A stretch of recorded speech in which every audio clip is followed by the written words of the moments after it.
అందరికీ నమస్కారం. అందరికీ నమస్కారం. శ్రీమద్ భగవద్గీత ఆధ్యాత్మిక రహస్యాలు అనే శీర్షిక ద్వారా శ్రీ త్రినాథ్ గారు ధారావాహిక ప్రసంగం చేస్తున్నారు. వారి ధారావాహిక ప్రసంగంలో ఈరోజు 363వ ప్రసంగం చేస్తున్నారు. శ్రీ త్రినాథ్ గారికి స్వాగతం. శ్రీమద్ భగవద్గీత ఆధ్యాత్మిక రహస్యాలు ఈ యొక్క కార్యక్రమాన్ని తిలకిస్తున్నటువంటి సోదర సోదరులందరికీ కూడా హార్దిక స్వాగతం, సుస్వాగతం, నమస్సుమాంజలి. మనము 213వ ఎపిసోడ్ నుండి 213వ ఎపిసోడ్ నుండి ఈ ఎపిసోడ్ వరకు అంటే 150 ఎపిసోడ్స్ నుండి ధార్మికము ఆధ్యాత్మికము అన్న విషయాన్ని మనం చర్చిస్తున్నాం. ఎంత గంభీరమైన విషయం అర్థం చేసుకోండి. ప్రతి ఎపిసోడ్ లో కూడా ఈ యొక్క భేదాన్ని మనం చర్చిస్తున్నాం. ఆ భేదాన్ని అర్థం చేసుకునే ప్రయత్నం చేయండి. బుద్ధినేత్రాన్ని తెలుసుకోండి. అంధవిశ్వాసంతో మన ఆధ్యాత్మిక జగత్తు కానీ, ధార్మిక జగత్తు కానీ, ఏ జగత్తు అయినా మీరు ఎక్కడ ఇటువంటి ప్రోగ్రెస్ చేయలేరండి. కేవలము భౌతిక ప్రపంచంలో కాస్త ఒక జన్మకి మాత్రమే పరిమితం కాబడేటువంటి సుఖము ఏదైనా అనుభవం చేస్తే చేయవచ్చు. కానీ దానివల్ల మీకు ఈ యొక్క సృష్టి చక్రములు అనేక జన్మలు ఉన్నాయన్న విషయాన్ని మీరు ఎప్పుడైతే గుర్తిస్తారో అటువంటి జన్మలను మనం శ్రేష్టంగా పొందాలి అంటే 100% ఆధ్యాత్మిక జగత్తులో మనము ఖచ్చితముగా ప్రయాణం చేయవలసి ఉంటుంది. ఇప్పుడు మనం ముందుగా యక్ష ప్రశ్నలు తీసుకుంటున్నామండి. యక్ష ప్రశ్నల్లో ఇప్పటి వరకు 6 ప్రశ్నలకి మనం చర్చించుకున్నాం. యుధిష్ఠిరుడు అంటే ధర్మరాజు ఇచ్చినటువంటి సమాధానాన్ని మనం చర్చించుకున్నాం. 6 ప్రశ్నలు ఏమిటంటే, కిం ఆశ్చర్యం, అర్థమైందండి, కిం స్వప్నం, కిం మార్గం, కిం ధర్మం, కిం శ్రేయం, కిం పథ్యం. గత ఎపిసోడ్లో పథ్యం అంటే ఏదో ఆహారానికి మన పోషణకి సంబంధించింది అనుకున్నాం, కానీ ఇది కూడా ఆత్మ యొక్క పోషణకి సంబంధించినటువంటి విషయం. ఇప్పుడు మనం తెలుసుకోబోతున్నాం అంటే కిం పాపం. పాపం అంటే ఏమిటి? ఎందుకంటే ఈరోజు మనుషులు పాపం చేస్తున్నారు. విపరీతమైనటువంటి పాప కృత్యాలు జరుగుతూ ఉన్నాయి. అందుకనే ప్రపంచం అంతా దిగజారిపోతోంది. మనుషుల్లో జీవితం మీద విరక్తి కూడా పుడుతోందండి. ఏమిటి బతుకేంటి? జస్ట్ ఏదో కేవలం లెగటం, వండుకోవటం, తినడం, 4 పిచ్చాపాటి మాటలు మాట్లాడుకోవటం, తర్వాత పడుకోవటం, తర్వాత మళ్ళీ లెగటం, ఇదేనా? అర్థమైందండి. మానవ జీవితం అత్యంత దుర్లభము. భగవంతుడు 84 లక్షల జీవరాశుల్లో కేవలం మనిషికి మాత్రమే బుద్ధినేత్రాన్ని ప్రసాదించడం దీని కొరకేనా? అర్థమైందండి. ఏమిటంటే ఒక సాటి మనిషిని మనిషిగా మనం గుర్తించలేకపోతున్నాం. మన కులము, మతము, జాతి, ధర్మము, రంగు, రూపు, వర్ణము, వర్గము, భాష, దేశము, ఇటువంటి ప్రాతిపదికన మనం గుర్తించాలా, వాళ్ళతో పలకరించాలా, లేకుండా ఉంటే డిఫరెంట్గా బిహేవ్ చేయాలని మనం నిర్ణయించుకుంటున్నాం. గీతలో ఏమన్నాడండి? 6వ అధ్యాయం 9వ శ్లోకం చూడండి. సుహృన్మిత్రార్యుదాసీన మధ్యస్థ ద్వేష్య బంధుషు సాధుస్వపి చ పాపేషు సమబుద్ధిర్విశిష్యతే అన్నాడు. 9 రకాల మనుషులు చెప్పాడు. సుహృదయులు, మిత్రులు, ఉదాసీనులు, ఇండిఫరెంట్, మధ్యస్థంగా ఉండేటువంటి వాళ్ళు, బంధువులు, సాధువులు, వీళ్ళందరినీ కూడా సమబుద్ధి అన్నాడు. సమానంగా నువ్వు గౌరవించగలుగుతావా? అప్పుడు నువ్వు ఒక విశేష ఆత్మవి. అంటే భగవంతుడి దృష్టిలో మనం ఆ విధంగా మనము భగవంతుడి చేత గౌరవింపబడాలండి, భగవంతుడి చేత సన్మానింపబడాలి. దాని కొరకు భగవంతుడు అంటాడు, నేను అందరికీ భగవంతుడిని, నేను ఒక్కడినే భగవంతుడిని, రెండవ భగవంతుడు ఈ భూమండలంపై లేడు. అర్థమైందండి. నాకు కూడా దేహము లేదు, నేను పరంధామ నివాసిని, నేను ఈ కాలచక్రం యొక్క అంతిమ సమయంలో సృష్టి పరివర్తన సమయాన్ని, ఆ సమయంలో నేను వస్తాను. వచ్చి ఆ కుళ్ళిపోయిన ఆత్మని కడిగేటువంటి కర్తవ్యాన్ని నిర్వహిస్తాను. ఎవరైతే వాళ్ళు ఈ యొక్క రాజయోగ ప్రక్రియ ద్వారా ఆ కుళ్ళుని కడుక్కుంటారో, ఆత్మ పరమాత్మతో మనసు బుద్ధి ద్వారా సంబంధాన్ని జోడించుకుంటారో, వాళ్ళ యొక్క సంస్కారాలు పరివర్తన చెందుతాయి. ఎక్కడి నుంచి పరివర్తన చెందుతాయండి? తమో ప్రధాన స్థితి నుండి సాత్విక ప్రధానంగా పరివర్తన చెందుతాయి. అటువంటి చెందిన వాళ్ళు మాత్రమే వాళ్ళకి బహుమానంగా రేపు రాబోయేటువంటి సత్య స్వర్గము అనబడేటువంటి సత్య త్రేతాయుగాల్లో వాళ్ళ యొక్క దివ్య అలౌకిక దేవి దేవతా జన్మం ఆ విధంగా ఉంటుంది. 33 కోట్ల మందికి అటువంటి వరాన్ని భగవంతుడు కల్పిస్తున్నారు. ఎవరా 33 కోట్ల మంది? ఎవరికి వాళ్ళే నిర్ధారించుకోవాలి. నేను అందులో ఉండాలా, ఉండక్కర్లేదు. 3 కోట్లలో ఉంటే సత్యయుగంలోకి వచ్చినట్టు, లేకపోతే 30 కోట్లలో ఉంటే మళ్ళీ సెకండ్ లోకానికి త్రేతాయుగంలో. రెండు కూడా దీన్నే స్వర్గం అని అనొచ్చు. బ్రహ్మ పగలు అంటాడు. అర్థమైందండి. దీన్ని వైకుంఠం అనొచ్చు, బ్రహ్మ పగలు అంటారు, లేకపోతే జన్నత్ అంటారు. ఇలా రకరకాల హెవెన్, ప్యారడైజ్ ఇవన్నీ పేర్లు చెప్తారు. ఒకటే ఒక్కో మతానికి, ఒక్కో ధర్మానికి ఒక్కొక్క స్వర్గం అని కాదు, ఒక్కొక్క ధర్మానికి ఒక నరకం అని కాదండి. కొత్త విశ్వాత్మలందరికీ కూడా ఒకే ఒక్క స్వర్గం, ఒకే ఒక్క నరకం. అందువల్ల అర్థం చేసుకునే ప్రయత్నం చేయండి. ఆధ్యాత్మిక జగత్తులో ప్రతి ఒక్కరూ కూడా అడుగు పెట్టాలని భగవంతుని యొక్క ఆశ. అర్థమైందండి. వాడు ఏ ఒక్కరి పట్ల పక్షపాత వైఖరి ఉండదండి. ఇక్కడ భౌతికంలో ఉంటుంది, మన వాళ్ళు పరాయి వాళ్ళు అని ఉంటుంది, కానీ భగవంతుడు అందరి వాడు కదా. సర్వమానవ సౌభ్రాతృత్వము, వసుదైవ కుటుంబకము, సర్వే జనా సుఖినో భవంతు, లోకా సమస్త సుఖినో భవంతు. అర్థమైందండి. ఇప్పుడు అందుకనే ఈ పాపం అంటే ఏమిటో మీకు అర్థం చేసుకునే ప్రయత్నం చేయండి. ఒకసారి దీన్ని మనము చర్చించే ప్రయత్నం చేద్దాం. యక్ష ప్రశ్నల్లో 7వ ప్రశ్న. మహాభారతములోని యక్ష ప్రశ్నలలో అత్యంత లోతైన ఆధ్యాత్మిక సూత్రాన్ని తెలియచేస్తుంది. ఇదిగా కొన్ని వాక్యాలు ఎందుకు చెప్తున్నాడంటే, లేకపోతే మనం ఏదో పాపం అంటే పాపం, మనం అనుకున్న పాపం ఆ విధంగా భావిస్తాము, ఇది సరే కదా అనుకుంటాం. కానీ మనం అనుకున్నట్టుగా పాపం అంటే అది కాదు. అర్థం చేసుకోండి. అత్యంత లోతైన ఆధ్యాత్మిక సూత్రాన్ని తెలియజేస్తుందండి ఈ ప్రశ్న. ఏంటి ప్రశ్న? కిం పాపం, పాపం అంటే ఏమిటి? ఎందుకంటే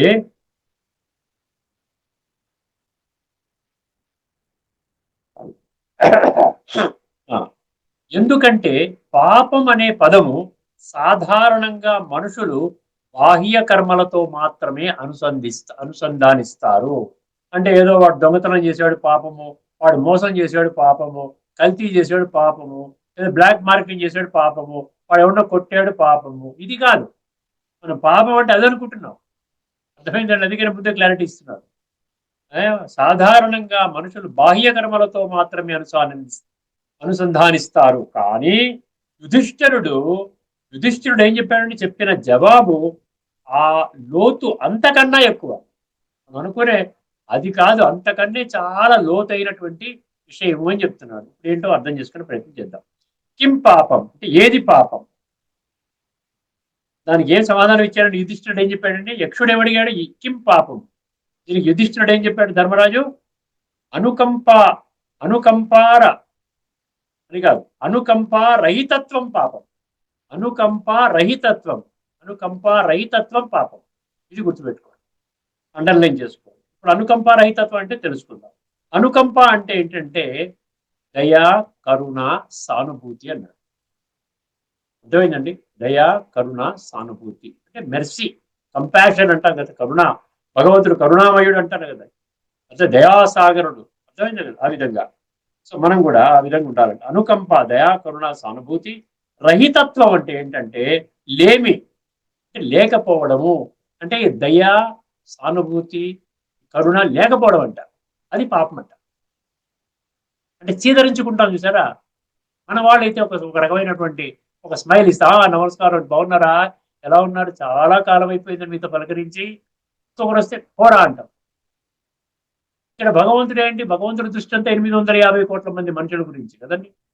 అందుకనే ఉన్నాడు దయా, కరుణ, సానుభూతి. లేమి అంటే లేకపోవడం, రహితత్వం అంటే రహితం, లేకపోవడం అంటున్నాడు. అది పాపం అంట. పాపము అంటే అధర్మము, దోషము, ఆత్మధర్మానికి విరుద్ధమైన స్థితి. ఎందుకు దయ కలగటం లేదు చెప్పండి? దయ ఎందుకు కలగటం లేదు? కరుణ, దయ, జాలి, ప్రేమ, వాత్సల్యము ఇదంతా ఎందుకు కలగటం లేదంటే మనం భౌతికంగా ఉన్నాం కాబట్టి. భౌతికంగా ఉంటే నా వాళ్ళంటే నాకు దయ కలుగుతుంది, పరాయి వాడికి నాకు ఎందుకు దయ కలుగుతుంది? కలగదు కదా, నా వాడు కాదు కదా వాడు. అందుకని ఇక్కడ ఆత్మజ్ఞానం ఉన్నవాడికి కలిగేటువంటి దయ అది అసాధారణం అనమాట. ఎందుకంటే ఆత్మ అనుభవం చేసేవాడు ఏంటి, అవతల వాళ్ళు కూడా ఆత్మనే చూస్తాడు. ఆత్మ భాయి సోదరుడు, సర్వమానవ సౌభ్రాతుడు అనుకోవటం కాదు కదా. యూనివర్సల్ బ్రదర్హుడ్, అందులో ఆ వాడు ఉన్నాడు, నేను ఉన్నాను. కాబట్టి అక్కడ చాలా సత్యమైనటువంటి విధానంలో మన ఆంతరికంగా పరిశుద్ధంగా అవతల వ్యక్తి పట్ల మనకి దయ కలుగుతుంది. అది సహాయం చేయడానికి ప్రయత్నం చేస్తాం, వీలైనంత వరకు ప్రయత్నం చేస్తాం. అర్థమైందండి. అది ఆంతరికంగా వచ్చేటువంటి దయ అనమాట, బాహ్యంగా వచ్చే దయ కాదు. వాడేదో మనకేదో చేశాడంటే మనం ఏదో పలకరించడం ఇలా చేయకపోతే విరుద్ధంగా ప్రవర్తించడం కాదు. ఇక్కడ చాలా జాగ్రత్తగా అర్థం చేసుకోండి. ఇది చాలా డీటెయిల్డ్ గా చాలా పాయింట్స్ రాసుకున్నాను ఇక్కడ నేను మీకు. అనుకంపరహిత్యం అంటే ఏంటి? ఏమన్నాడు? అధర్మము దోషము ఆత్మధర్మానికి విరుద్ధమైన స్థితి అన్నాడు కదా. దయలేమి అంటే ఏంటంట? అనుకంపరహితత్వం. ఇదే నిజమైన తత్వం. అర్థమైందండి? ఏమిటండి ఇదే నిజమైన తత్వం? ఏంటి? ఇదే నిజమైన పాపం అంట, తత్వం కాదు. అనుకంపరహితం అంటే ఇదే నిజమైన పాపం. పాపం అంటే ఏంటి? అవతల వాటి పట్ల ఏయ భావంతో ఉండటం, వాడిని ఏదో చాలా చెడ్డగా చూడటం, మనవాడు కాదన్నట్టుగా భావించడం, ఇదంతా పాపం అంటున్నాడు. ఎవరు అంటున్నారు? యక్షుడు యక్షుడు అడిగిన ప్రశ్నకి ధర్మరాజు మనకి సమాధానంలో చెప్తున్నాడు. ఇది ఏమన్నాడు? ఇదే నిజమైన పాపం, అనుకంప రహిత్యం, దయలేని స్థితి. దీని తత్వం ఏంటంటే, ఇక్కడ యుధిష్ఠిరుడు పాపాన్ని బాహ్య కర్మల రూపంలో చూడలేదు. బాహ్య కర్మలు వదిలేయండి, బాహ్య కర్మల గురించి చెప్పడం లేదు. ఒకటే గుర్తుపెట్టుకోండి, ఆధ్యాత్మిక జగత్తు అంటే 10వ అధ్యాయం 32వ శ్లోకం భగవద్గీతలో ఏమన్నాడు? అధ్యాత్మ విద్యా విద్యానాం. ఈ వాక్యాన్ని మర్చిపోకూడదు ఎవరు కూడా, గుర్తుపెట్టుకోండి. సర్వ విద్యలలోకి నేను గీత ద్వారా బోధించే విద్య 100% ఆధ్యాత్మికము. అందుకని ఇక్కడ బాహ్యంగా ఎవరు చర్చించరండి. సర్వశాస్త్రమై శిరోమణి భగవద్గీత కదా. భగవద్గీత అన్ని శాస్త్రాలకు, ఉపనిషత్తులు కూడా శిరోమణి భగవద్గీత కదా. అందుకే ఉపనిషత్తులు కూడా ఆధ్యాత్మికంగా ఉంటాయి, వేదాలు ఆధ్యాత్మికంగానే ఉంటాయి, సర్వశాస్త్రాలు ఆధ్యాత్మిక. అప్పుడు ఆధ్యాత్మిక దృష్టికోణం చూస్తే ప్రతి శాస్త్రము మనకి నా జీవితాన్ని ఉద్ధరించడం కొరకే అని బోధపడుతుంది. లేకపోతే కేవలం పఠన పారాయణ, గీతను కూడా పఠన పారాయణ, వేదాలు పఠన పారాయణ, ఉపనిషత్తులు పఠన పారాయణ, బ్రహ్మసూత్రాలు పఠన పారాయణ, ఇతిహాసాలు పఠన పారాయణ, శ్రవణ, ఈ ప్రచార ప్రసారం, దీంట్లోనే పూర్తిగా తలమునకలై ఉంటాము. ఆచరణ అన్నదాన్ని ఎవరు కూడా నొక్కి వక్కాణించటము లేదు. Nobody is stressing application of the spiritual knowledge. ఎవరైనా చెప్తున్నారా? ఎవరు చెప్తారు? ఇది కారణం అన్నమాట. ఆధ్యాత్మిక కోణములో మనం అర్థం చేసుకోలేకపోతున్నాం. ఒకసారి జాగ్రత్తగా వినండి మిగతా కొన్ని విషయాలు. యుధిష్ఠిరుడు పాపాన్ని బాహ్యకర్మల రూపంలో చూడలేదు. అతను పాపాన్ని ఆత్మలోని దయలేని హృదయహీనత రూపంలో నిర్వచించాడు. దయలేని హృదయహీనత అర్థమైందండి. నేను చాలా గ్రేట్ అనమాట, అహంకారం. నా అంత గొప్పవాడు లేడు, నేను చాలా ఉన్నత పదవిలో ఉన్నాను, విద్యాభ్యాసం హైయెస్ట్ లెవెల్లో ఉంది, నాకున్నటువంటి కనెక్షన్స్ చాలా అద్భుతంగా ఉన్నాయి, వీళ్ళెవరు ఆర్డినరీ వాళ్ళు వచ్చి వాళ్ళని నేను దయతో పలకరించడం ఏమిటి, ఏరా పోరా ఇటువంటి మాటలన్నీ వస్తున్నాయి కదా. ఇదనమాట. అదంతా పాప అంటున్నాడు. అంటే అవన్నీ ఆత్మని పాడు చేస్తాయి. అలాగే పాపకర్మ అంటే ఆత్మని పాడు చేస్తాయి, అంటే స్వర్గంలోకి రాకుండా చేస్తాయి. దీని అర్థం చూడండి ఒక్కసారి. దయలేకపోవడం అంటే మనిషి తన అంతరాత్మను కోల్పోవడం, ఆత్మజ్ఞానాన్ని పూర్తిగా విస్మరించడం అన్నమాట. అంటే 100% నేను దేయం అనేటువంటి భ్రాంతి, అంటే డెల్యూషన్ అంటాడు ఇంగ్లీష్లో, అందులో జీవించడం. ఇతరుల బాధను అనుభవించకపోవడం, హింస, ద్వేషము, అసూయ ఇవన్నీ దయలేమి నుండి పుడతాయి. కాబట్టి అనుకంప రహితత్వము పాపానికి మూలము. అనుకంప రహితత్వము పాపానికి మూలము అన్నాడు ఇక్కడ. అది విషయ వికారాలన్నీ వచ్చేస్తాయండి. ఇవన్నీ విషయ వికార నిలయం అన్నమాట. ఎప్పుడైతే దైహిక భ్రాంతిలో ఉంటారో, కామము, క్రోధము, లోభము, 16వ అధ్యాయంలోని 21వ శ్లోకము, 2వ అధ్యాయంలోని 62, 63 రాసి పెట్టుకోండి. మన జీవితాన్ని ఎంత భ్రష్టు పట్టిస్తున్నాయో వికారాలు. ఆ రెండు, ఇదొక శ్లోకం. త్రివిధం నరకస్యేదం ద్వారం నాశనమాత్మన కామః క్రోధః తథా లోభః తస్మాత్ ఏతత్రయం త్యజేత్. ఈ మూడింటిని తక్షణమే విడిచిపెట్టవయ్యా అంటున్నాడు. పాపము అంటే బాహ్యకర్మ కాదు, అది ఆత్మస్థితి. అంటే ఆత్మ తన అసలు స్వరూపాన్ని మరచిపోవడం. ఇదే ఆధ్యాత్మిక పాపం అంటే. చూడండి ఎంత నిర్వచనమో. ఆధ్యాత్మిక పాపం అంటే స్పిరిచువల్ సిన్ అన్నమాట. అసలు స్పిరిచువాలిటీని గుర్తించకుండా ఊరికే ఆత్మ పరమాత్మ మాట్లాడుకోవటం అన్న కాదు. అర్థమైందని. ఆధ్యాత్మిక దృష్టిలో ఇది మహాపాపం. ఇది ఆత్మస్వరూపాన్ని మరచిపోవడం, లేక గుర్తించకపోవడం. అనుకంప అంటే ఆత్మస్మృతి స్థితి నుండి ఏమండి ప్రవహించే దయ. అనుకంప అంటే ఏంటంటే ఆత్మస్మృతి స్థితి నుండి ప్రవహించే దయ. ఆ స్థితి నుండి వచ్చే వాక్కులు ప్రేమతో, సహానుభూతి, దయతో నిండిన దృష్టి, ఆ విధంగా ఉంటుందంట. దాని లేమి దాని లేమి ఏమన్నాడు? అనుకంప రహితత్వం. దాని లేమి అనుకంప. ఇక్కడ ఏమన్నాడండి? ఇక్కడ అనుకంప అని ఒకటి చెప్పాడు, అనుకంప రహితత్వం అన్నాడు. అది లేకపోవడం అన్నమాట. ఆత్మను కఠినతతో అహంకారములో అసూయలో పడేస్తుందంట. ఆత్మని ఏం చేసి అలా పడేస్తుంది, నేను చాలా గ్రేట్ అని. ఇదే యథార్థ పాప స్థితి. అర్థం చేసుకోండి, ఇది యథార్థ పాప స్థితి. పాపం గురించి చాలా నేను పాయింట్స్ చెప్పడం జరిగింది. పరమాత్మ దృష్టిలో పాపం మరియు పుణ్యం అండి. ఇంకా ఉంది పాపం ఈ పాయింట్స్. ఎందుకంటే ముందు మనకు బాగా బుద్ధిలో గుచ్చుకుంది అనుకోండి, ఒక బొఫర్స్ గన్ లాగా తూట మన గుండెల్లో గుచ్చుకుంది అనుకోండి, కనీసం పాపం చేయడం మానేస్తాం. అంటే ఆత్మిక దృష్టి మనం అలవాటు చేసుకున్న పని ప్రయత్నం చేస్తాం, అభ్యాసం చేసే ప్రయత్నం చేస్తాం. పరమాత్మ దృష్టిలో పాపం మరియు పుణ్యం అంటే ఏంటో చూడండి. పరమాత్మ స్మృతిలో చేసిన కర్మ పుణ్యం, ఆ స్మృతిని మరచి చేసిన కర్మ పాపం. అనుకంపా రహితత్వం అంటే పరమాత్మ నుండి ప్రేమ శక్తి ప్రవాహము నిలిచిపోవడం. ప్రేమ శక్తి అవి నిలిచిపోతాయంట. ఎప్పుడైతే మీరు దేహభ్రాంతిలో ఉంటారో నిలిచిపోతాయి. ఆ ప్రవాహము నిలిచిన ఆత్మ, ప్రవాహం అంటే పరమాత్మ నుండి గుణాలు శక్తులు నిలిచిన ఆత్మ పాప స్వరూప స్థితిలో ఉంటుంది.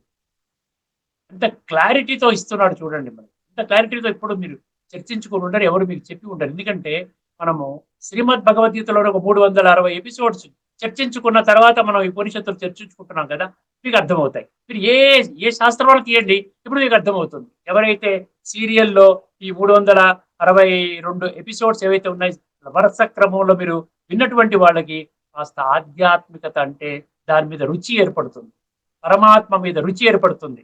దివ్య కర్మలు, శ్రేష్ఠ కర్మలు, వీటి మీద అందరికి సహాయం చేయాలి. సహయోగం అన్నారు చూసారా? సహయోగం అనే దాంట్లో కూడా యోగం అనే పదం వచ్చింది. ఉద్యోగం అన్న దాంట్లో యోగం అనే పదం వచ్చింది. ప్రతి దాంట్లో యోగము యోగం యోగం. యోగం అంటే ప్రతి ఒక్కరిని కూడా పరమాత్మ సంతానముగా గౌరవించటం. అర్థమైందండి?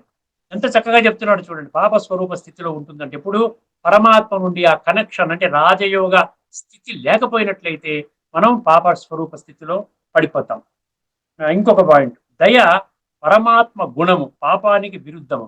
దయ అంటే ఏంటంటే పరమాత్మ గుణం అంటది దయ. అది పాపానికి విరుద్ధము. దయ చూపకపోవడం అంటే పాప కర్మ. దయ అనేది పాపానికి విరుద్ధం అంటే పుణ్యకర్మ అన్నమాట. పరమాత్మ దయామూర్తి, కరుణాసాగరుడు, మంచి చేయువాడు, శుభకారి, కళ్యాణకారి, మంగళకారి. అందుకని శివ అంటారు సంస్కృతంలో. మీరు గూగుల్లో కొట్టండి, శివ అంటారు. శివ అన్న శివుడన్న నిరాకారుడు, ఈశ్వరుడు, పరమేశ్వరుడు, యోగేశ్వరుడు, పరమాత్మ, భగవంతుడు అంతా కూడా నిరాకార తత్వం. శివ అంటే ఏంటి? శుభకారి, మంగళకారి, కళ్యాణకారి, మంచి చేయువాడు. భగవంతుడు మంచి చేయువాడైతే వారి సంతానమైనటువంటి మనము మంచి చేయకూడదండి? ఒక మనిషికి ఏమైనా మీరు ఆశిస్తున్నారా? మీరు ఏమైనా డబ్బిస్తున్నారా? చెప్పండి. ప్రేమపూర్వకంగా, హృదయపూర్వకం అంటాం చూసారా? ఆ విధంగా మనం మాట్లాడలేమా? సాటి మనిషిని గుర్తించలేమా? మనం ఏదైనా పట్టుకుని పోతాం, మనం కూడా పట్టుకుని పోతామా ఏమన్నా? అందుకని ఇక్కడ చాలా ఎంత బాగా చెప్తున్నాడు చూడండి. ఆయన స్మరణలో ఉన్న ఆత్మ కరుణామయ స్థితిలో ఉంటుంది. ఆయన స్మరణలో అంటే పరమాత్మ స్మరణలో ఆ స్థితి నుండి చేయబడిన ప్రతి కర్మ హితకారి, పుణ్యకారి, పావనమైనది. అయితే ఆత్మ ఈ స్థితి నుండి పడిపోతే జాగ్రత్తగా వినండి, దయ లేకుండా, సత్యము లేకుండా, స్మృతి లేకుండా జీవిస్తుంది. ఇదే పాప స్థితి అన్నాడు. పాపం అనేది బాహ్యచర్య కాదు, అది ఆత్మ యొక్క అవిద్యా స్థితి. ఆత్మ యొక్క అవిద్య అంటే ఆత్మజ్ఞానం లేదు, నేను దేవం అనుకుంటూ గడిపేస్తున్నావు. అది పాపస్థితి అంటున్నా. అవిద్యా స్థితి పాపస్థితి. ఆ స్థితిలో దయా, ప్రేమ, పవిత్రత ఉండవు. కాబట్టి దయ లేమి, అనుకంప రహితత్వము అంటే ఇదే నిజమైనటువంటి పాపము అంటున్నాడు. అనుకంప రహితత్వం అంటే దయ లేనటువంటి స్థితి. పాపం అనేది పరమాత్మను మరచిన స్థితి, పుణ్యం అనేది పరమాత్మ స్మరణలో ఉన్న స్థితి. అంటే రెండు చెప్తున్నాడు. పాప పుణ్యాల గురించి కదా మనం హెడ్డింగ్ పెట్టుకున్నాం. పాపం అనేది పరమాత్మను మరచిన స్థితి, పుణ్యం అనేది పరమాత్మ స్మరణలో ఉన్న స్థితి. దయా, ప్రేమ, సత్యముతో నిండిన హృదయము పుణ్య హృదయము. కఠినత, అహంకారముతో నిండిన హృదయము పాప హృదయము. అనుకంప రహితత్వము పాపము.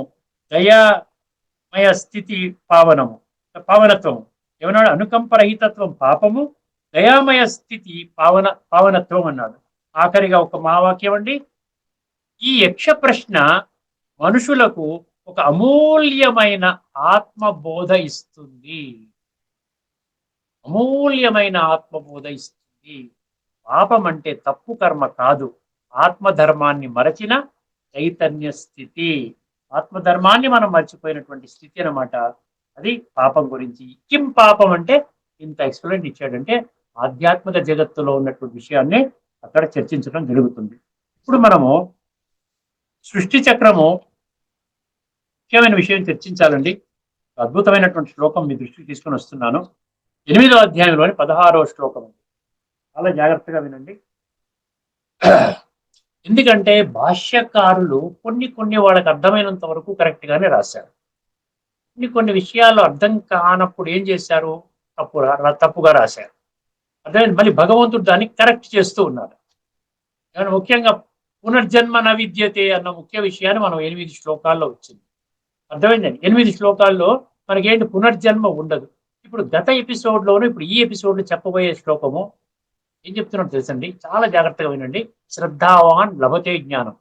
భగవంతుడు ఏం చెప్తున్నాడంటే ఇక్కడ ఈ శ్లోకంలో ఏమని రాసుకున్నారంటే భాష్యకారులు, ఎవరైతే పరమాత్మ ప్రాప్తి పొందుతారో, ఎవరైతే పరమసిద్ధి పొందుతారో, ఎవరైతే సంస్కార పరివర్తన తమో ప్రధాన సంస్కారాల నుండి సాత్విక ప్రధాన సంస్కారాలుగా తయారు చేసుకుంటారో, భగవంతుడు ఏం చెప్తున్నాడు? వీరేనయ్యా రాబోయే సత్యత్రేతాయుగాల్లో శ్రేష్టమైన దైవీ సంస్కారాలతో కూడిన దేవీ దేవత జన్మ పొందుతారు అని భగవంతుడు చెప్తున్నాడు కదా. ఇప్పటివరకు మనం ఎవరు అర్థం చేసుకున్నాం? కాలచక్ర గురించి. ఆత్మ అవినాశి, శరీరం వినాశి. ఆత్మ ఒక శరీరాన్ని మార్చుకుంటూ విడిచిపెడుతూ కర్మానుసారంగా సంస్కారాల అనుసారంగా తన యొక్క విద్యుక్తమైన పాత్రని ఈ సృష్టి రంగములో అభినయిస్తుంది అని తెలుసుకున్నాం. శ్రేష్టమైన సంస్కారాలు ఉంటే సత్యయుగము, లేకపోయినట్లయితే త్రేతాయుగము, లేకపోతే ఇంకా సంస్కారాలు రజోగా ఉన్నట్లయితే మీరు ద్వాపర యుగము, తమో ప్రధానంగా ఉన్నట్లయితే మళ్ళీ కలియుగం యొక్క అంతిమ జన్మలో తీసుకుంటారంటే పర్మనెంట్ గా జన్మ రాహిత్యం అంటూ లేదు. ఇప్పుడు ఎందుకు చెప్తున్నానంటే విషయము, గత ఎపిసోడ్ లో ఉన్నటువంటి శ్లోకము ఈ ఎపిసోడ్ లో ఉన్న శ్లోకం మనకి ఏం చెప్తుంది అంటే, పరమాత్మ యొక్క ప్రాప్తి పొందినటువంటి ఆత్మలు, పరమాత్మ యొక్క ప్రాప్తి ద్వారా అత్యున్నతమైనటువంటి స్థానాన్ని అంటే సంస్కార పరివర్తన సంపూర్ణంగా చేసుకున్న ఆత్మలు ఈ కాలచక్రం బయటకు వచ్చేస్తాయని చెప్తున్నారు. ఒకసారి బుద్ధినేత్రాన్ని తెలుసుకోండి. కాలచక్రం బయటకు వచ్చేస్తే ఆత్మలన్నీ కూడా అస్తిత్వాన్ని కోల్పోతే ఒకసారి ఆలోచించండి ఏమవుతుందో. ఇప్పుడు ఈ బ్యాక్గ్రౌండ్ లో ఈ శ్లోకాన్ని వినండి. ఆ భువన బ్రహ్మ, ఒక్కసారి ఆ శ్లోకాన్ని వినండి, వింటే మీకు అర్థమవుతుంది. ఆ భువన బ్రహ్మాల్లోక పునరావర్తినోర్జున. ఆ బ్రహ్మ భువనాల్లోక పునరావర్తినోర్జున మాముపేత్యతు కౌంతేయ పునర్జన్మ న విద్యతే. ఇది శ్లోకం. ఆ బ్రహ్మ భువనాల్లోక పునరావర్తినోర్జున మాముపేత్యతు కౌంతేయ పునర్జన్మ న విద్యతే. ఇది 8వ అధ్యాయంలోని 16. మీకు ఇది చెప్పబోయే ముందర 8వ అధ్యాయంలోని 15వ శ్లోకం ఇప్పటికే మనం గత ఎపిసోడ్ చర్చించుకున్నాము. గత ఎపిసోడ్ కానీ అంతకంటే ముందు ఎపిసోడ్ లో కానీ చర్చించుకున్నాము. ఆ శ్లోకం ఏం చెప్తుంది? మాముపేత్య పునర్జన్మ దుఃఖాలయమ శాశ్వతం నాప్నువంతి మహాత్మాన సంసిద్ధిం పరమాం గతః. ఈ రెండిటికి సుమారుగా ఒకటే అర్థం అండి. అక్కడ ఏమన్నాడు? పరమాత్మని గుర్తించిన వాడు, ఏమంటే పరమ సిద్ధిని పొందినటువంటి వాడు ఈ దుఃఖాలయము మరియు అశాశ్వతమైనటువంటి ఈ ప్రపంచంలోకి రాడు, సంపూర్ణంగా జన్మరాహిత్యాన్ని పొందుతాడు, పునర్జన్మ ఉండదు. అర్థమైందండి. ఇప్పుడు ఈ శ్లోకంలో ఏం చెప్తున్నాడు? ఆ బ్రహ్మ భువనాల్లోక అంటే ఇక్కడ ఏంటి? కాలచక్రములో ఉన్నటువంటి లోక అంటే ఏదో భూలోక, భువర్లోక, సువర్లోక అని 14 లోకాలు చెప్తారు. అది కాదు.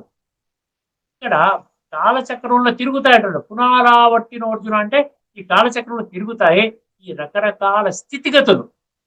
లోకం అంటే ఈ ప్రపంచం ప్లానెట్ కాదండి. లోకం అంటే ఆలోకనం అంటారు, చూడటం అనమాట. ఈ ఉన్నటువంటి డిఫరెంట్ స్టేజెస్ ని ఆ లోకం కింద చెప్పాడు.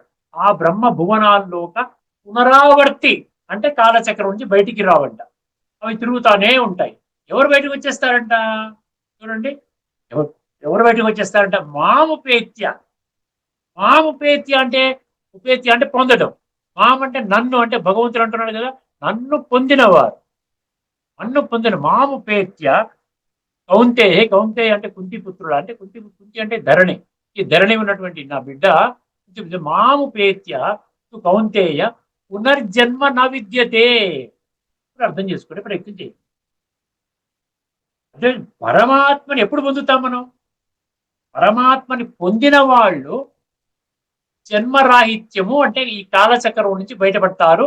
జనన కాలచక్రం అంటే వాళ్ళ ఉద్దేశంలో ఏంటి? మామూలుగా కూడా జనన మరణ చక్రం అంటారు. కాలచక్రం ఒక పరమాత్మ మాత్రం రాడు, అందరూ వస్తారని మనం ఇప్పటిదాకా చర్చించాం. ఇప్పటి వరకు 360 ఎపిసోడ్స్ లో కూడా భగవంతుడు చెప్పినటువంటి విధానం ఏమిటి? అందరూ ఆత్మలు, ఆత్మల అవినాశి, శరీరాలు తీసుకుంటాయి. ఈ విధంగా తన యొక్క కర్మానుసారంగా, సంస్కారానుసారంగా తమ యొక్క విద్యుక్త పాత్రలను సత్యత్రేత ద్వాపర కలియనబడేటువంటి 4 యుగాల్లో ఆ విధంగా చేస్తూ కలియుగం యొక్క అంతిమ సమయంలో వచ్చి తమో ప్రధాన స్థితికి వచ్చి పూర్తిగా కుళ్ళిపోయిన ఆత్మలు, అంటే పాపాత్మలు అంటాం కదా, ఆ విధంగా నల్లగా బొగ్గులాగా తయారు చేసుకున్న సంస్కారాలు పెట్టుకుని ఇప్పుడు ఏదైతే మనం చూస్తున్న వర్తమాన స్థితిగతులు చెప్తున్నాడు అక్కడ. అటువంటి సమయములో యదా యదా హి ధర్మస్య గ్లానిర్భవతి భారత, ఆ శ్లోకములు చెప్పినట్టుగా పరమాత్మ ఈ సృష్టి మీద ఒక మనిషి శరీరం ఆధారంగా మానుష్యం తను ఆశ్రితం అన్నాడు 9వ అధ్యాయం 11వ శ్లోకంలో. అర్థమైందండి? సో అదేమో 4వ అధ్యాయం 7, 8లో యదా యదాయి ఈ విధంగా వచ్చి నేను ఆ విధంగా రాజయోగం అన్న ప్రక్రియ ద్వారా ఆత్మ పరమాత్మ సృష్టి చక్ర జ్ఞానము, కర్మల గుహ్యగతి, కర్మ సిద్ధాంతం ఇవన్నీ చెప్పి వాళ్ళని ఒక సన్మార్గంలో, మంచి మార్గంలో పెడతాను. అర్థమైంది? పెట్టి వాళ్ళ సంస్కారాలను పునీతం చేస్తాను. ఎందుకంటే రాజయోగం ద్వారా సంస్కారాలు కడగబడతాయి, తామసిక సంస్కారాలు సాత్వికంగా పరివర్తన చెందుతాయి. అంటే పరమాత్మని పొందే స్థితి ఎప్పుడు వస్తుంది? సత్యయుగంలో పరమాత్మ లేడు, త్రేతాయుగంలో లేడు, ద్వాపర యుగంలో లేడు, కలియుగంలో కూడా లేడు. ఈ 4 యుగాల్లో పరమాత్మ ఉండడు, పరమాత్మ యొక్క ప్రవేశం లేదు. కేవలం పరమాత్మ కాలచక్రంలో ఒకే ఒక్కసారి, అది కూడా ఆఖరి దశలో, కలియుగం యొక్క అంతిమ క్షణములో, కృతయుగం యొక్క ఆరంభ క్షణములో, ఒక చిన్న యుగములో, దానిని సంగమ యుగము అని అన్నాడు. ఆత్మలు పరమాత్మ కలిసేటువంటి యుగం అని అన్నాడు. ఆ యుగములో వచ్చి ఈ రిపేరింగ్ కార్యక్రమం జరుగుతుంది. ఇప్పుడు ఏమంటున్నాడు ఈ 2 శ్లోకాల్లో 8వ అధ్యాయంలో 15, 16లో ఏమంటున్నాడు? పరమాత్మని పొందిన వాడు కాలచక్రం బయటికి వెళ్ళిపోతాడు. పరమాత్మని ఎప్పుడు పొందుతున్నావు? ఇప్పుడే పొందుతున్నావు. ఇప్పుడే పొందుతున్నప్పుడు కొన్ని లక్షల మంది ఎవరైతే పొందారో వాళ్ళు కాలచక్రం బయటికి వెళ్ళిపోతారని అర్థం ఏముందండి? కాలచక్రం బయటికి ఎలా వెళ్ళిపోతారు చెప్పండి? ఆత్మ యొక్క అస్తిత్వాన్ని కోల్పోతుందని ఎక్కడని చెప్పారా? ఆ పునర్జన్మ ఉండదు అంటే అర్థం ఏమిటి? ఆత్మ యొక్క అస్తిత్వాన్ని కోల్పోవడము. ఎందుకంటే ఇప్పటికే మనం చర్చించుకున్నాం చాలాసార్లు, ఆత్మ ఒక్కటే ఉన్నా కూడా దానికి ఎటువంటి అనుభూతి ఉండదు. శరీరం ఒక్కటే ఉన్నా కూడా, శరీరం ఒక్కటే, ఆత్మ లేకుండా శరీరం ఒకటే ఉందనుకోండి, అది కూడా ఏమైంది? జడముతో సమానం కదా. శవం ఏమైనా అనుభూతి చేస్తుందా? శవము ఏ విధంగా అయితే అనుభూతి చేయదో, ఆత్మ కూడా, శరీరము లేనటువంటి ఆత్మ, అది కూడా జడముతో సమానము, ఎటువంటి అనుభూతి ఉండదు కదా. ఇంత చక్కగా ఈ కలియుగం యొక్క అంతిమ సమయంలో పరమాత్మని దర్శించుకొని పరమాత్మకు ఉనికిని, ఆత్మ యొక్క ఉనికిని, రాజయోగ ప్రక్రియని కొన్ని అనేక సంవత్సరాలు, 40, 50, 70 సంవత్సరాలు అనుభూతి చేసుకుంటూ చక్కటి స్థితికి చేరినటువంటి వాళ్ళు పరమాత్మ నిర్దేశించినటువంటి ఈ యొక్క రాబోయేటువంటి కృతయుగంలో రావడానికి అర్హులుగా తయారు చేయడానికి ఈ విధంగా ఈ లక్ష్యంతో పరమాత్మ పని చేస్తున్నాడు కదా. అటువంటి వాళ్ళు బయటికి వెళ్ళిపోతే ఒక్క ప్రశ్న ప్రతి ఒక్కరి మనసులో, బుద్ధినేత్రాన్ని తెరుచుకుంటే ఒక్క ప్రశ్న మనకు అర్థం అవుతుందండి. ఈ విధంగా పరివర్తన చెందినటువంటి వాడు సంసిద్ధిం పరమాంగత మాముపేత్య అన్నాడు. ఇక్కడ మాముపేత్య అన్నాడు, అక్కడ సంసిద్ధిం పరమాంగత అన్నాడు. పర్ఫెక్ట్ సోల్స్ అన్నాడు. ఈ పర్ఫెక్ట్ సోల్స్ బయటికి వెళ్ళిపోతే రేపు రాబోయేటువంటి కృతయుగములో ఉండేటువంటి వాళ్ళు ఎవరు? కృతయుగం ఖాళీగా ఉంటుందా? లేకపోతే అసలు పరివర్తన చేసుకునేటువంటి వాళ్ళు, పరమాత్మని తెలుసుకున్నటువంటి వాళ్ళు, రాజయోగ ప్రక్రియను విస్మరించిన వాళ్ళు, ఫుల్లుగా ఉన్నటువంటి ఆత్మలు, తమో ప్రధాన సంస్కారాలతో ఉన్నటువంటి వాళ్ళు గోల్డెన్ ఏజ్ అంటే రేపు రాబోయేటువంటి కృతయుగంలోకి వస్తారా? ఇవన్నీ కూడా తార్కిక విషయాలండి. లాజికల్ గా మనం ఆలోచించగలిగితే, బుద్ధి నేత్రాన్ని వాడుకుంటే వీళ్ళందరినీ తయారు చేసి ఎక్కడ దేనికోసం తయారు చేశాడు? దైవీ సంస్కారాలతో దేవీ దేవతలుగా జన్మ తీసుకునే విధంగా సత్య త్రేతాయుగాల్లో 33 కోట్ల మందిని ఈ విధంగా తయారు చేస్తున్నాడు. ఈ 33 కోట్ల మంది పరమాత్మని పొందిన వాళ్ళు. మాంపేత్య సంసిద్ధిం పరమాంగత, వీళ్ళు పరమాత్మని పొందిన వాళ్ళు కాలచక్రం బయటికి వెళ్ళిపోతే, జనన మరణ చక్రం నుంచి బయటికి వెళ్ళిపోతే సత్య త్రేతాయుగాల్లో నివసించే వాళ్ళు ఎవరు? చాలా తీక్షణమైనటువంటి విషయం అండి ఇది. చాలా తీక్షణమైన విషయం. అందుకనే చూసారా, మొండిగా వాదించే వాళ్ళు ఎవరు నా దగ్గరికి రారంటాడు భగవంతుడు. 7వ అధ్యాయం 3వ శ్లోకం ఏం చెప్పాడు? బుద్ధినేత్రాన్ని తెరుచుకున్నవాడు సత్యత ఆధారంగా యథార్థంగా నేను ఏమి చెప్పాను, ఏ విధంగా చెప్పాను దాన్ని యథార్థంగా వాస్తవంగా అర్థం చేసుకొని నా మార్గాన నడిచేవాడు మాత్రమే సంసిద్ధిం పరమాంగత లేక మాముపేత్య. అటువంటి వాళ్ళ కోసమే నేను రాజ్యాన్ని తయారు చేస్తుంటే, ఇప్పుడు ఎలా ఉంది భౌతికంలో, ఒక పెద్ద ఇల్లు కట్టుకుంటారు, 100 కోట్లు పెట్టి ఒక 30 అంతస్తుల బిల్డింగ్ కట్టుకొని చక్కగా కట్టుకొని అందరూ కలిసి ఉన్నటువంటి వాళ్ళందరూ కూడా సూసైడ్ చేసుకుంటే ఏమవుతుంది? ఎవరుంటారు అందులో? ఈ 30 అంతస్తుల భవనంలో ఎవరుంటారండి?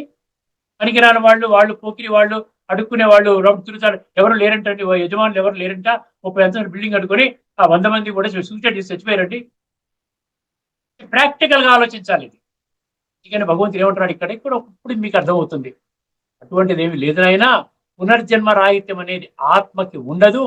ఆత్మలు భలే వాళ్ళు దేవీ దేవతలు కానివ్వండి, భలే వాళ్ళు ఈ విధంగా ధర్మస్థాపకులు కానివ్వండి, ఋషులు మునులు ఎవరైనా కానివ్వండి, ఎవరైతే పరమాత్మని పొందారో, ఎవరైతే పొంది వాళ్ళు సంస్కార పరివర్తన చేసుకున్నారో వాళ్ళ కొరకే ఈ సత్య త్రేతాయుగాలు రిజర్వ్ చేయబడింది. ఇప్పుడు ఇక్కడ దుఃఖాలయం అశాశ్వతం అన్నాడు కదా. దుఃఖాలయం అశాశ్వతం అంటే ఎక్కడ? ఇది కలియుగము. కలియుగం యొక్క అంతిమ సమయంలో మనం చూస్తున్నాం అంతా కూడా. ఏదైనా ఆనందం పొందాలంటే కూడా టెంపరీగా ఉంటుంది. ఎవరితోనైనా మంచిగా ఏదైనా చేసుకున్నామంటే ఆనందం, తర్వాత ఎవరైనా తిట్టాడంటే దుఃఖము. ఇది దుఃఖాలయము అశాశ్వతము, అనిత్యం అసుఖం లోకం అన్నాడు 9వ అధ్యాయం 33వ శ్లోకంలో. ఇటువంటి లోకంలోకి మళ్ళీ రాడు. ఇటువంటి లోకంలోకి రాడు. కానీ ఎక్కడికి వెళ్తాడు? పరంధామానికి వెళ్తాడు. ఎందుకంటే సంసిద్ధిం పరమాంగత, అదేవిధంగా మాముపేతి అంటే పరమాత్మను పొందినటువంటి వాళ్ళు ఈ కాలచక్రం యొక్క అంతిమ సమయంలో సంస్కార పరివర్తన సంపూర్ణంగా చేసుకున్న వాళ్ళు ఏం చేస్తారండి? ముందుగా వాళ్ళు ఏం చేస్తారు? పరంధామానికి వెళతారు. పరంధామానికి అందరూ వెళతారు పరంధామానికి. అక్కడ కాస్త విశ్రమించుకొని తదుపరి కాలచక్రం ప్రారంభమైనప్పుడు అక్కడ ఈ సంస్కార పరివర్తన చేసుకున్న వాళ్ళు సంసిద్ధిం పరమాంగత. అర్థమైందండి? అదేవిధంగా మాముపేత్యతు కౌంతేయ అన్నాడు చూసారా. అటువంటి వాళ్ళు ఎవరైతే పరమాత్మని పొంది సంస్కార పరివర్తన చేసుకున్న వాళ్ళ కొరకే మాత్రమే సత్యత్రేతాయుగాళ్ళు సత్యత్రేతాయుగాల్లో శ్రేష్టమైన జన్మలు పొందుతారు. 8 జన్మలు సత్యయుగము, 12 జన్మలు త్రేతాయుగము. ఇక్కడ ఉన్నటువంటి ఒక జన్మ, ఇప్పుడు ఉన్నటువంటి బ్రాహ్మణ జన్మ, ఇది ఒక జన్మ. 21 జన్మలు వాళ్ళ అద్భుతమైన జీవితం వాళ్ళు పొందుతారు. ఆత్మ పరమాత్మ కలిసి ఉండి అద్భుతమైన జీవితం అన్నమాట. అంటే శరీరంతో ఉండి కూడా శరీరం యొక్క భ్రాంతి నుండి దూరమైనటువంటి స్థితి, దాన్ని ఏమంటారు? జీవన్ముక్తి అంటారు. జీవన్ముక్తి అంటే జీవితంలో ఉంటూ, జీవితం అంటే శరీరంలో ఉంటూ ఆత్మ ఆత్మిక స్థితిని అనుభవం చేస్తుంది. అంటే శరీరము నుండి ముక్తావస్థను అనుభవం చేస్తుంది. భలే శరీరంలో ఉంటుంది, శరీరాన్ని అవసరమైనంత వాడుకుంటుంది, తదుపరి ఆత్మిక చింతనలో ఉంటుంది. అందుకని అటువంటి వాళ్ళు ఈ కుళ్ళు ప్రపంచంలోకి అంటే కలియుగంలోకి రారు.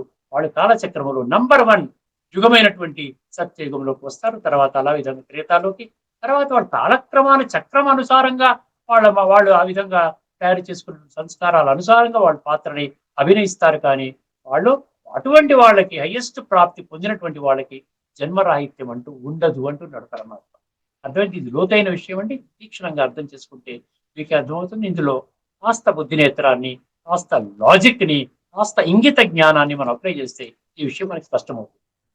ఒకసారి గీతలో ఏమి ఇచ్చారు ఈ శ్లోకం గురించి, ఈ 2 శ్లోకాల్లో ఏమి ఇచ్చారో ఒకసారి చదువుతుంది, క్లారిటీ వస్తుంది.